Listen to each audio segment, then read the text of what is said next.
Here we are. I hope everyone enjoyed lunch. Oh, whoa. Let's get this party started.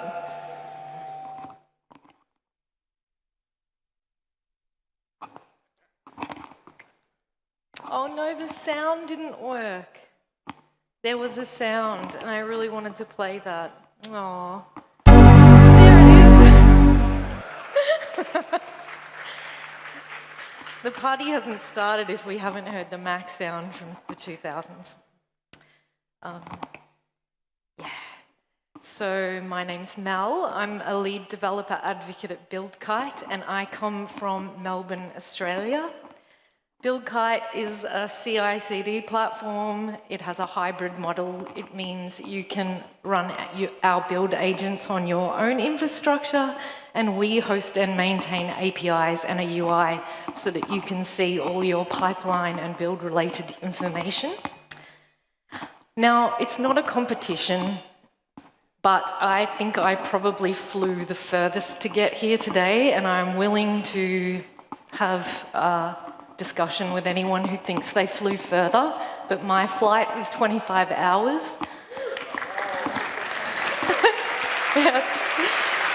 I know someone that caught a ferry from Germany that took 30 hours, so they win in the duration stakes, but not the distance stakes. And I have my flashlight on my phone on, and that's really amateur. So, I love Ruby. I love the Ruby community. Just a bit of background. I wrote my first line of Ruby, or any code at all, at a Rails Girls in Melbourne in 2014. And from then, yes, shout out to Rails Girls. And since then, I attended my first Ruby conference, and I looked around and I met a whole heap of people, and I was like, I found my people.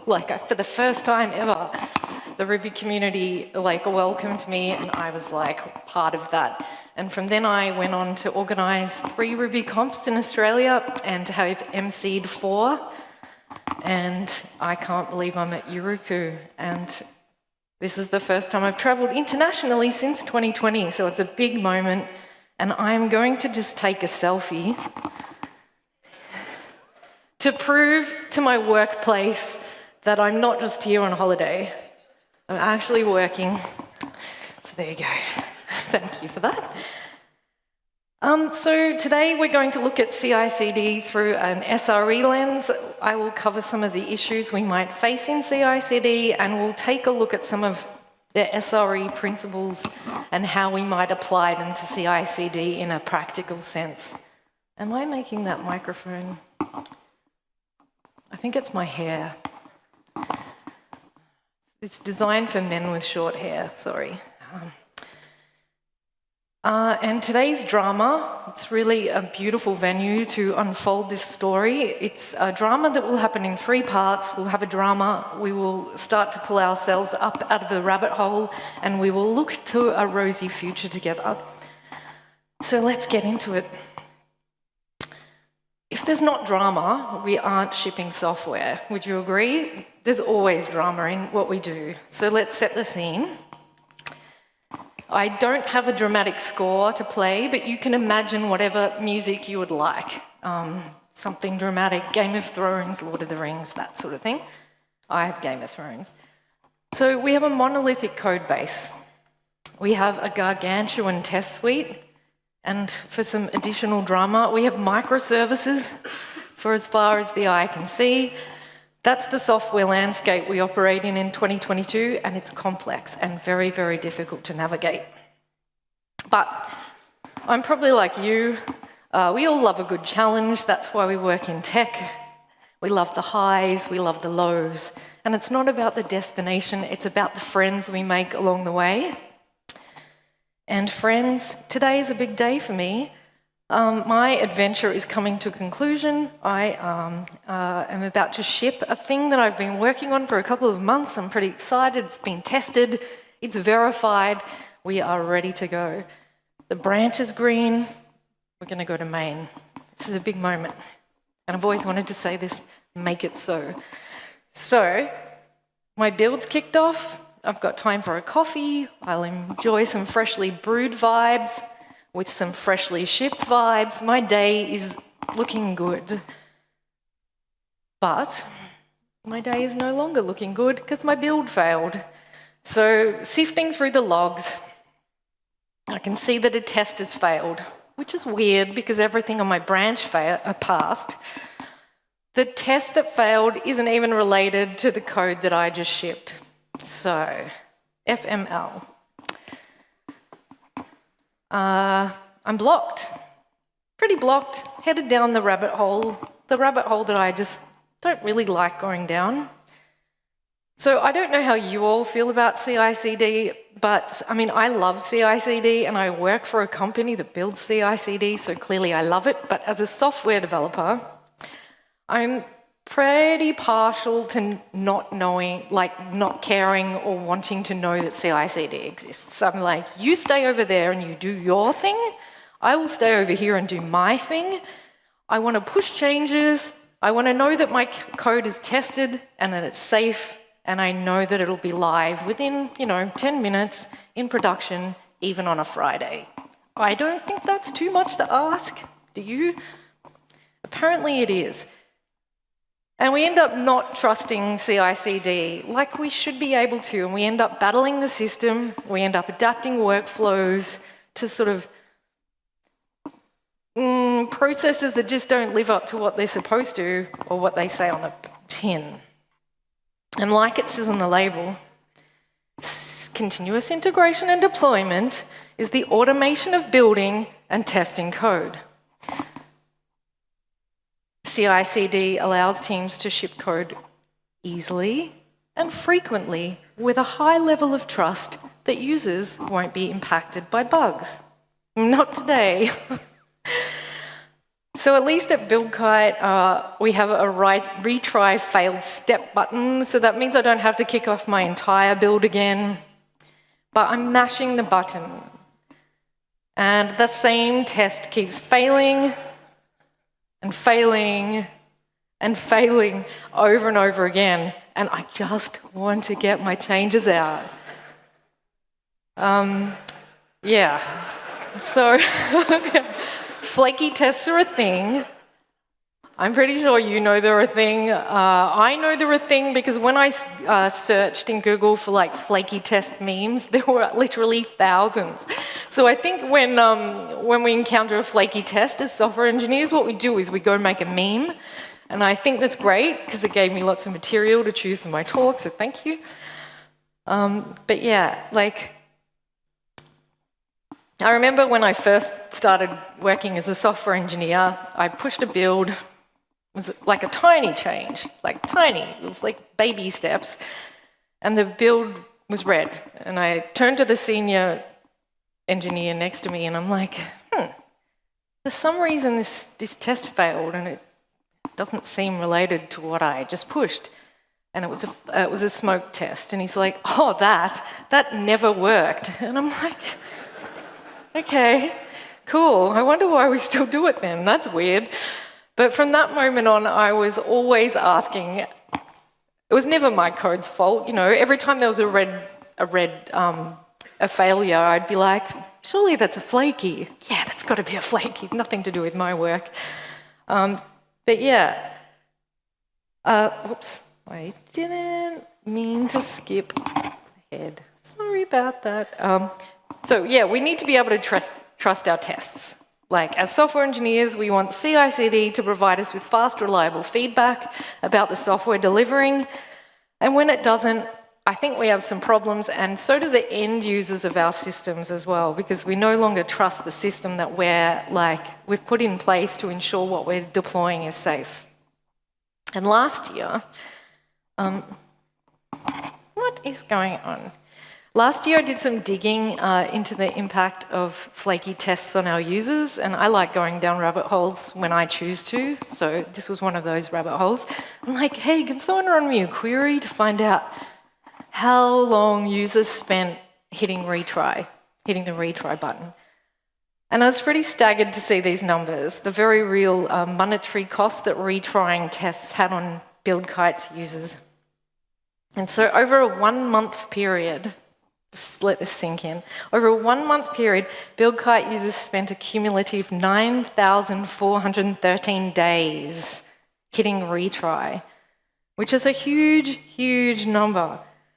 And if you think about that across like multiple, like Circle CI, all the CIs, like that's a lot of cost. If you think about the environmental cost, if you think about the like monetary cost of developers sitting there hitting retry, it's a big number. And to use a Martian for scale, you can get to Mars and back 17 times in 9,413 days. So it's a big number, big cost.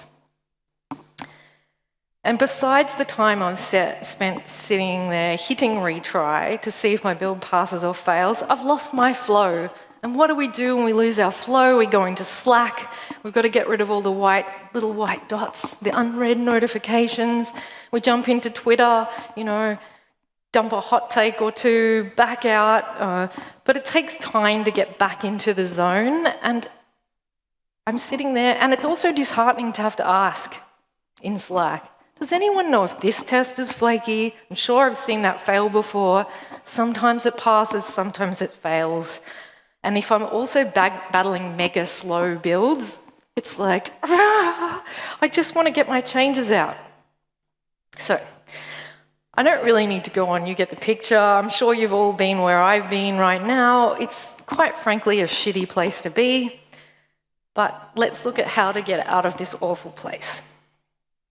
So how can we minimize the impact of situations that I have just vividly and realistically lived through for you today? Turns out SREs know a thing or two about ensuring that systems are reliable. Just a little bit of a history lesson. The first SRE team was formed in Google in 2003.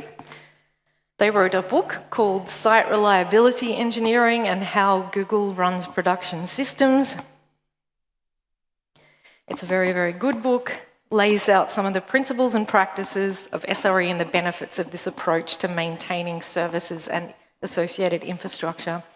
There's a lizard on the cover, and I actually thought it was a monitor, but it turns out it's a lizard, and I think it's a very big missed opportunity that Google I don't know how they let that one pass. Wouldn't you use a monitor for a site reliability engineering book and not a lizard? But regardless of what you think about the choice of animal, you can read this online for free. So you don't have to give them your money if you're disgusted that they didn't use a monitor and that they used a lizard. So we can't talk about SRE without talking about DevOps first. And in Google's SRE book, DevOps is defined as a loose set of practices, guidelines, and a culture designed to break down silos in software engineering, operations, networking, and security. And that's it in a nutshell, really. DevOps principles encourages us to remove silos and do away with any barriers that exist, either organizational or between the different disciplines in teams. It encourages us to accept that accidents are a normal part of building and maintaining software. And they also encourage us to embrace gradual change, and naturally CI/CD plays a big role in that principle.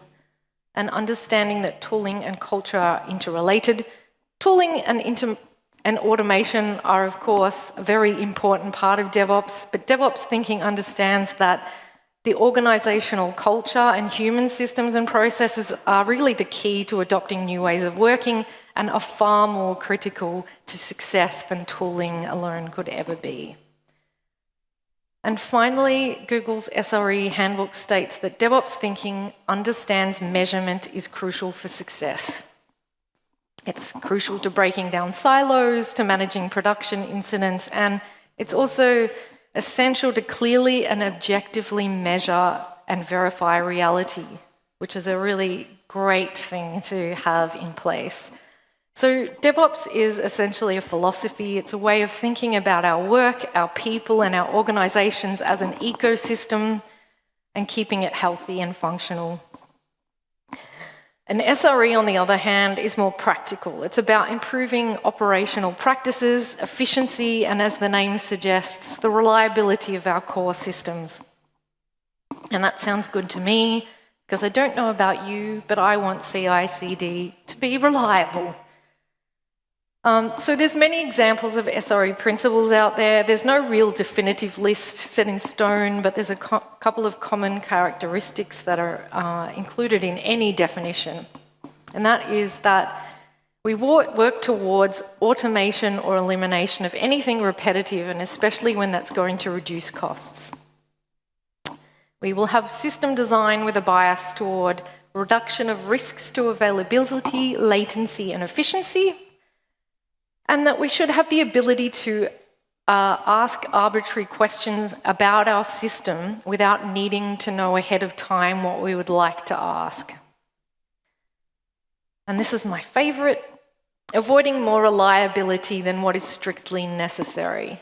Now, whilst SRE focuses on reliable services, 100% reliability is never the goal, because we know that's unattainable, and we accept mistakes are part of software, so we will be okay with that. And SRE seeks to ensure that systems are as only reliable as strictly necessary, and defining what is necessary is actually a practice unto itself. So thanks for being in this little SRE-shaped rabbit hole with me. It's been lovely. It's probably time to get out though, because there's people wanting me to ship this feature. So Mercury isn't in retrograde at the moment, so it's definitely not that that's bumming me out. We do have problems. We know we've had problems for a while. They keep cropping up when we least want them to. But how do we begin to address the problems that we're having? So we all just heard about SRE. Let's look at putting some of these principles into practice. So things are bad. Like, I think we can all agree they feel really, really bad. And we know we have a problem with flaky tests.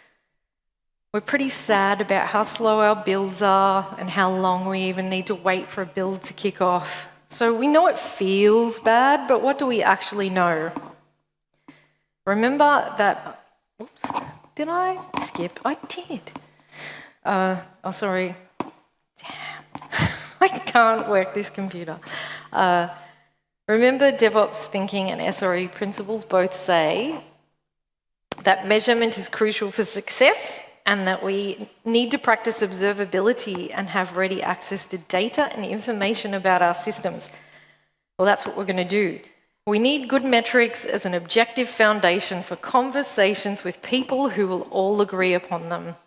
And they will be able to agree on them because we will have some hard facts about the state of our system, not just some feels.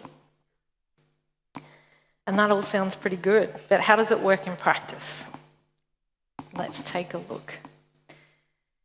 So I think we can all agree with this statement that it's impossible to do your job well if you haven't defined what well is.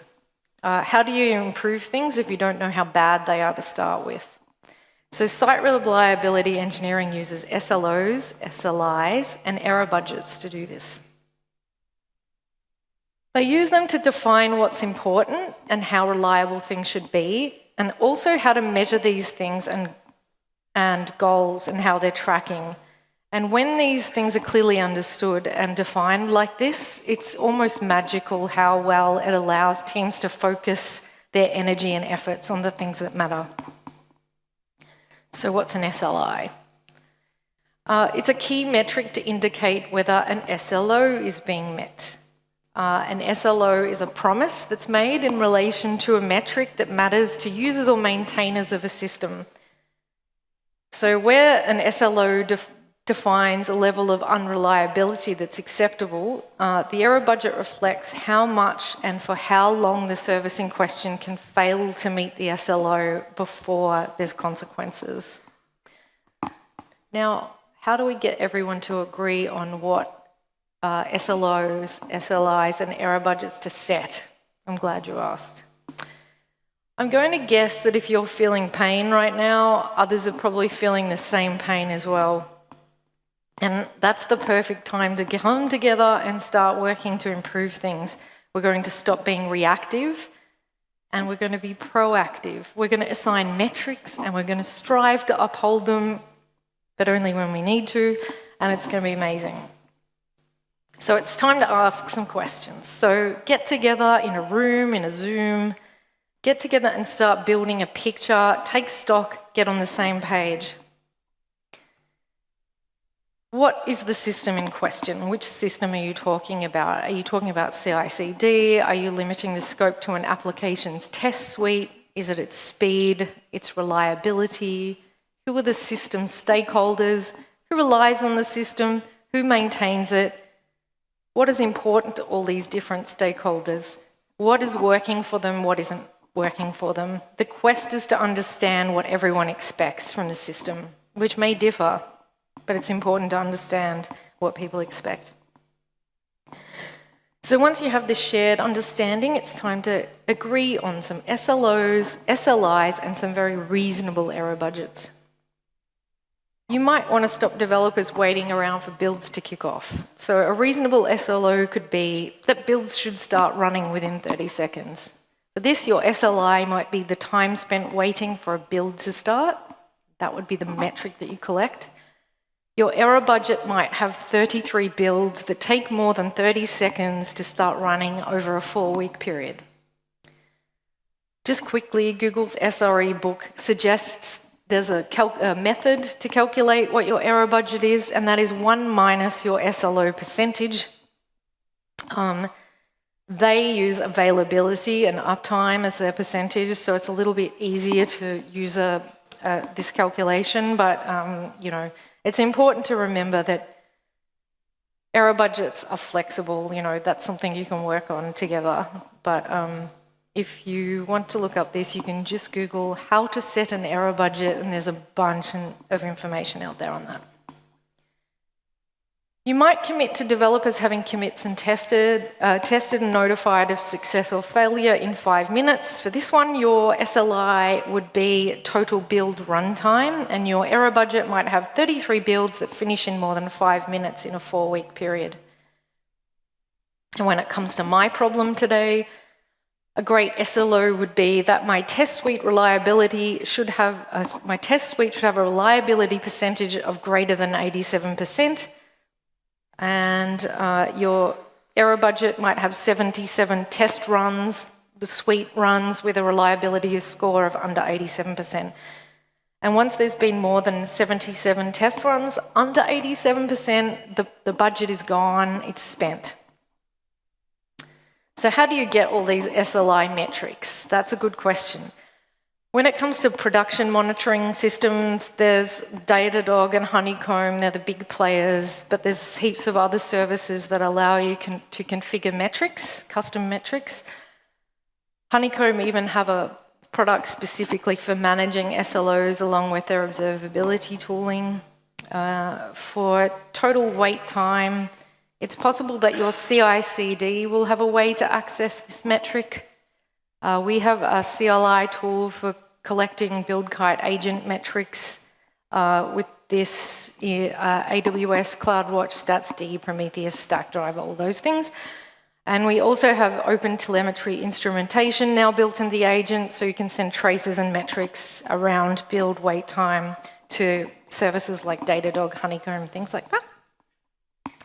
So once you have that SLO being measured via a particular SLI, you can start tuning your agent capacity as the need arises and start reducing that total build start time. You want developers to have speedy feedback loops. Your SLI for this would be total build run time, and we have an API endpoint to collect this data.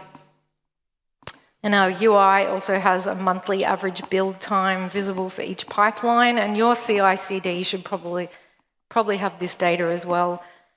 So once again, once you're measuring this build runtime metric, you can start tuning your CI/CD infrastructure and pipelines as you need to, only once you've spent the error budget, of course.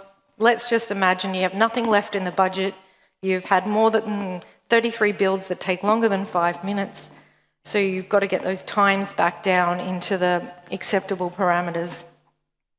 So because build kite agents are hosted on your own infrastructure, you can leverage the same cloud-hosted capabilities like the auto-scaling compute capabilities as you would for your production infrastructure, and pipeline steps can be also optimized to run in parallel across as many agents as you need to. So that really speeds up builds.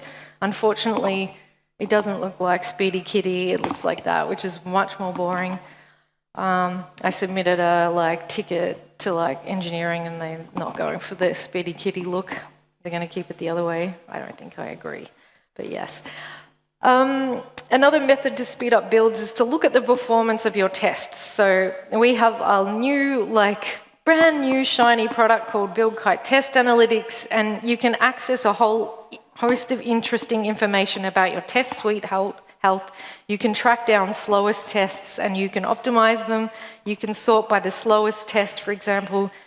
And in this example here, we sped up a single test that formerly ran in 35 seconds, and now it runs in under 3 seconds, and that was just by switching out the capybara matcher that was used. So it was, if you think about a 27, I can't do maths up here, 32-second speed gain on a single test, that is a lot over an entire suite. So there's a lot of performance gains to be had in that. But once you've defined what's important, and once you understand what stakeholders think is important, you can access those metrics and you can tune performance as you need to. And again, this was my problem today, and this SLO is on the money. If we look at the suite reliability score, it's super low, so there's work to do. And that metric is front and center in test analytics, and you can see a reliability percentage over time. And once the error budget's been depleted, you can sort individual tests by the least reliable. Each test also has its own reliability score, which is pretty interesting. And we've just, last week, released a prototype feature, so it's still being early beta tested, where it gathers a list of 100% definitively identified flaky tests that you can see in the list, and then you can whittle them away as you need to.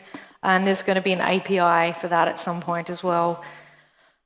But yes, test analytics is a pretty big game changer for RSpec suites.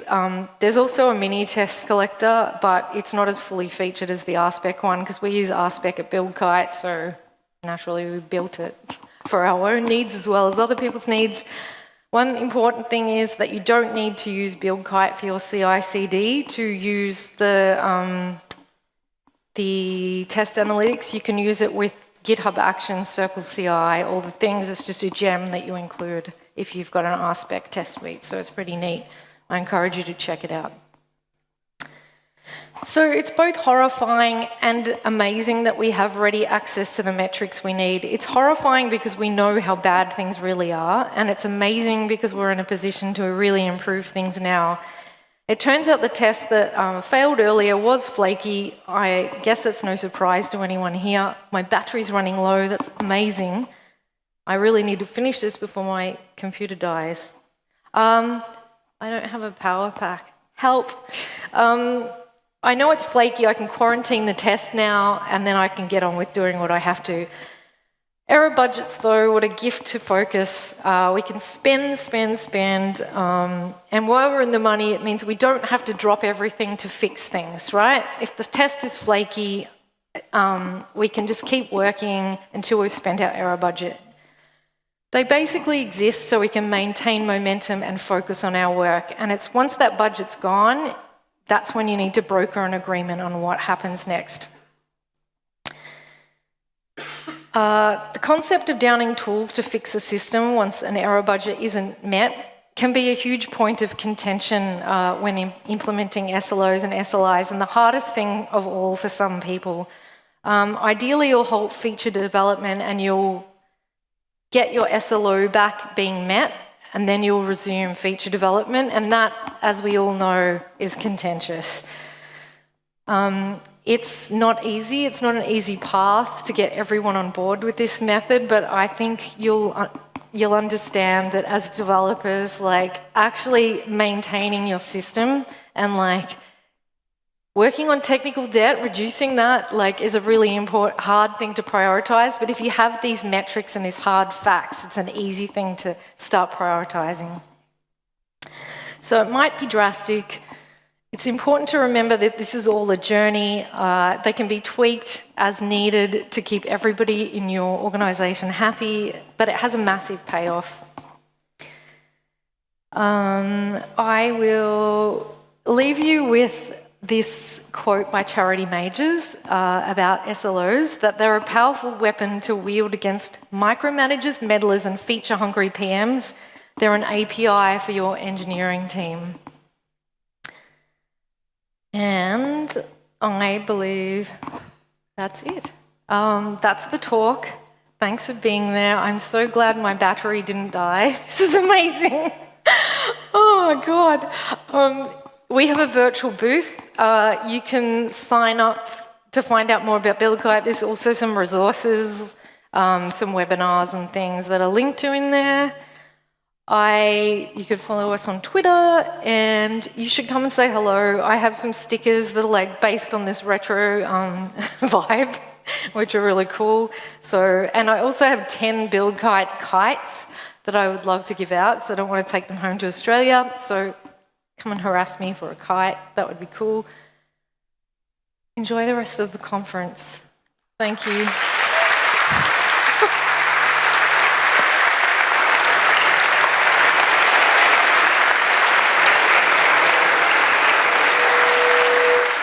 Excellent. Thank you, Mel. We have a few questions. Go for it. Would you be happy to answer those at this point? Thank you for asking. I would love to answer. Excellent. Any tips on strategies to fix flaky specs? Well, yeah, that's a hard one. They're all pretty different. In my experience, they're always integration tests, and it's always about a pixel not being where you expect it and a button not being there. That's hard graft. I would probably pair with someone on that one. How do you differentiate between tests that fail because the code is wrong and flaky tests and other infrastructure problems? Well, I'm glad you asked.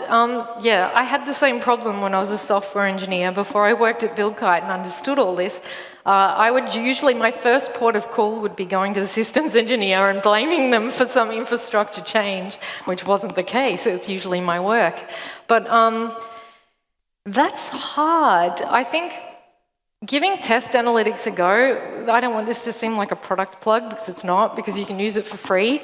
That actually is a game changer, because once we release that thing that's in prototype now, you will be able to get a list of 100% flaky tests, which I think is amazing. Currently, you can see a percentage of reliability score.